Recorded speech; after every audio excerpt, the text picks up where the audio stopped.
Hello, everyone. Welcome to our incoming kindergarten class of 2034.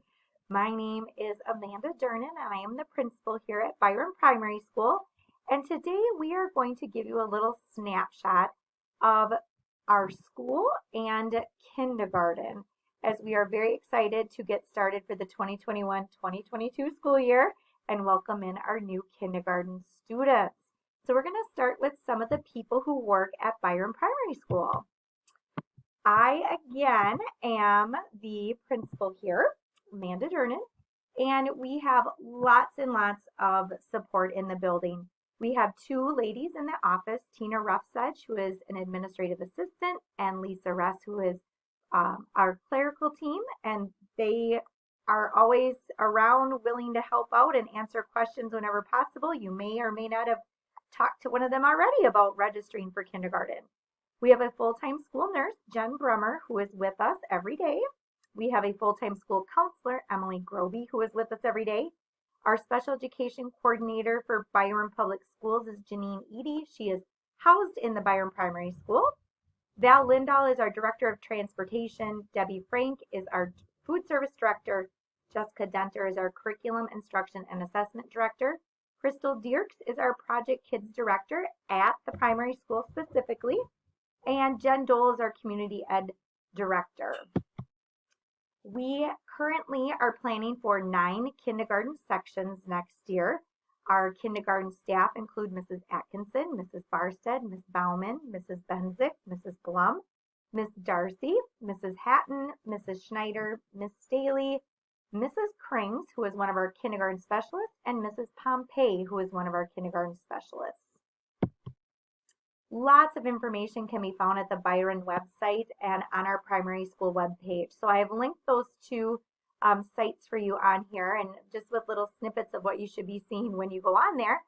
A lot of information regarding the district in general can be found on the Byron website. And if you go specifically to the primary school webpage, there is academic information, there's registration information, all of the components of our K through 2 building can be found on there. And as always, if you have additional questions, you can always reach out and we will certainly do our best to answer them for you. All right, our school day starts at 7:55 in the morning. We do start supervision of students at 7:30 a.m. Our day ends at 2:40. So our buses do not drop off before 7:30 a.m. And if you are a parent that will be dropping off your child every day, we ask that you come at the 7:30 time or later. We do have supervisors that start assisting kids and bringing them in at 7:30 every morning. And we also have supervisors that meet the buses and help assist those kids as well. We do have Project Kids that runs from 6 to 7:30 in the morning, so the before school care. And we also have from 2:40 to 6 p.m. after school care. Registration materials, handbook, and pricing information for Project Kids is available on the Community Ed website, which is part of the Byron Public Schools website as well. We do share a bus zone with the intermediate school. And if you are a non-resident and you are open enrolled in the district, there is a pay-to-ride option, and Val Lindahl is our transportation coordinator and director who can help with those questions. Okay, our drop-off and pickup at the primary is pretty routine and pretty slick. You can see the red arrows highlights how we have parents come through the loop to drop off. Same thing when they're picking up. We ask that you enter from the 7th Street Northeast. Our 4th Street entrance and exit is only used for buses, and you can see the yellow signs there is our bus zone, which we share with the intermediate. Their school is up in the right-hand corner there. When you do drop off and pick up, there's no need to get out of your vehicle, and we do have some additional videos that we will share with you that shows you kind of what it looks like during drop off and pick up. So those will be coming later as we get closer to the start of the school year. All right, kindergartners are always offered a free breakfast, and this year all students were eligible and offered a free breakfast. We do not know if this will carry over to the next school year. However, we do feel that as soon as we know this information, we will let all of our families know. Students were also offered a free lunch every day this year, and that was partially due to the COVID experience that our country was going through. So when we have updates regarding free meals, we will certainly let you know. Our breakfast begins at 7:30 in the morning. And again, please, if you're dropping off and your child is going to eat breakfast, please drop off with just enough time for them to eat so that when school starts at 7:55, they'll be ready to go. All right, what we know about young children especially is that they learn a lot of skills and concepts best through active exploration and interaction with their environment. So we do have a highly engaged kindergarten program here. Our first and second grade follow suit. We want to create learning experiences that allow kids to be critical thinkers, allow them to be collaborative with others, and that really is a focus on our belief here that our kids will learn best through active learning. Parts of the kindergarten day will include a calendar time, a morning meeting, reading and writing. They will have kindergarten specials. There's a lot of work that gets done in small group centers or rotations. There's a lunch and recess. We do have social studies, science, STEM, math components of our day. We have purposeful playtime that is planned in to allow kids to, again, just have some of individual choice time and time to collaborate and play with friends. We also provide a intervention and enrichment time for our students, and there is a snack time as well. And just a heads up that if you do have a napper coming into kindergarten, there is not a specified nap time in kindergarten. So if your child is a napper, that might be something to kind of work on over the summer. They will be tired when they come home from a full day of school. I can certainly attest to that. This is just a picture, just what calendar and morning meeting may include. During calendar time, they're learning about the days of the week, they're counting, they're working on patterns. Morning meetings include greetings and culture building activities and building that classroom community. So those are important components that are found every day in all of our classrooms. During literacy time, there's reading and writing that are embedded in there. We do some whole group instruction with introducing new sight words or phonics skills or comprehension skills. Handwriting and journaling are part of our writing component. And then again, after that whole group teaching, a lot of work gets done in small group centers where students may be participating in a small group reading instruction group within their classroom. That may include some activities and games. They are starting to learn how to read to themselves and building some stamina with some of those reading activities and components. Kindergarten specials are very unique here at the primary school. Mrs. Pompey and Mrs. Krings are our kindergarten specials, and they are partnered with a kindergarten class. So every year we just kind of take our sections of kindergarten, and Mrs. Krings takes half, Mrs. Pompey takes half, and they will work with those students and with that kindergarten class throughout the year. Our kindergarten specialists provide music, art, PE, library, friendship class. They also do some really unique thematic units throughout the year that, again, help students just learn more about the community and the world around them.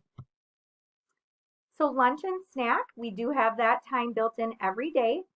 During school lunch, there is one school lunch choice. So if your student is taking the actual school lunch and not a lunch from home, there's one school lunch choice. There's always a fruit, there's always a veggie, and there's always a milk. So if you are looking at, well, should I pack a lunch or should we do the school lunch? School lunch is, again, we just have one choice for our primary kids. And you will get a calendar that will tell you all of the lunch menus for the month every single month. So you can kind of plan ahead and know, oh, we'll take a school lunch on this day, but we might pack a lunch on the other days. We also have a snack. In the past, we've run snack carts. This year we did not, just because of the change in routines with just the extra recommendations and the way that our routines run here. But we will keep you updated on whether or not snack cart will be back next year. This year, our students just bring in their own snack each day. Again, we have science, social studies, STEM, math. We have next generation science standard focus that is embedded into a lot of the natural learning parts of our kindergartners' days. We do have some fun engineering projects that our teachers plan and have their students participate in. Social studies is also embedded throughout the year, and we use everyday math curriculum, which is a very game-based and activity-based, engaging math curriculum that we use. All right, we do again have purposeful playtime, and students will have different times throughout the day where it's just dedicated to play. Just a nice little break, a time to give themselves a brain break to, again, just play with things that maybe they are passionate about or have an interest in, and it gives them a chance to connect with their friends. We have a intervention and enrichment time planned into our schedule. We work with our intervention supports that we have, which include general paraprofessionals, which are pushed into the classroom to help provide some additional support with any kind of reteaching or any kind of enrichment that students may be needing based on their data. And we do use data to help determine what interventions or enrichment students may need. Some of it is skill-based in groups. Some of it is individual based on where the student is at in their learning. We really strive to, again, personalize learning for all of our students by looking at them as a whole child and then planning and putting together plans that work best for their learning and their social emotional needs. If you are looking at some things to do to get ready for kindergarten, and again, we know that every 5-year-old is going to come in to us at their level of readiness. So we cannot wait to get to know them and work with them on where they come in. So anything that you are looking as far as what can we do to get ready, exposure is the best answer. If they have had exposure to letters or letter sounds or numbers or counting, following 2-step directions or 3-step directions, sitting for stories, and then some of those self-sufficiency skills, just buttoning, tying, going to the bathroom, zipping. Those are all things that we do want them to be able to try and do on their own. And again, sometimes there's one teacher with 20 kids, and so being able to help everybody try to tie or button or zip, those are great skills to actually practice to make, just to help make the routines flow along smoothly. So, and again, Velcro is perfect. If your child is a kiddo that is okay with those Velcro shoes, they work great. The kids can get them on and off on themselves. The bathrooming is another big skill. We're not able to help and assist students in the bathroom, so really helping them be confident in being able to use the bathroom on their own. All right, Byron's Profile of a Graduate really does drive a lot of what we do in the building.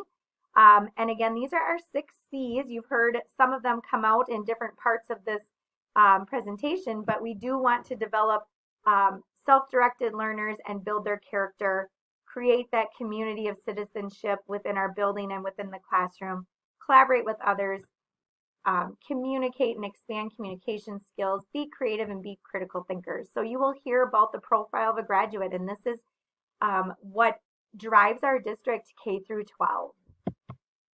What's next? All right, so there will be some additional videos that will be sent to you on drop-off and pickup, and what that looks like. Class assignments will be communicated in August. Please look at your calendar as well, because we will have pre-conferences, which are kind of an opportunity to meet the teacher, learn about your, so your child's teacher can learn about your child. They will do a few just intro assessments, kind of gather where your child might be at. Those will be on August 30th, 31st, and September 1st, and you will get information to sign up for a 45-minute block of time that will work best for you. If your child is coming in on the 31st, they will not be attending school on the 30th and the 1st. We use those 3 days really to just provide that opportunity to begin to build those beginning relationships. The very first day then for all K through 2 students will be September 2nd. There is also the potential of having our party on the playground. It is to be determined, but our PTO will be communicating out on this when we get more direction. So here's some more contact information. We look forward to having you at Byron Public Schools. We cannot wait to see you and cannot wait to meet you all in person. So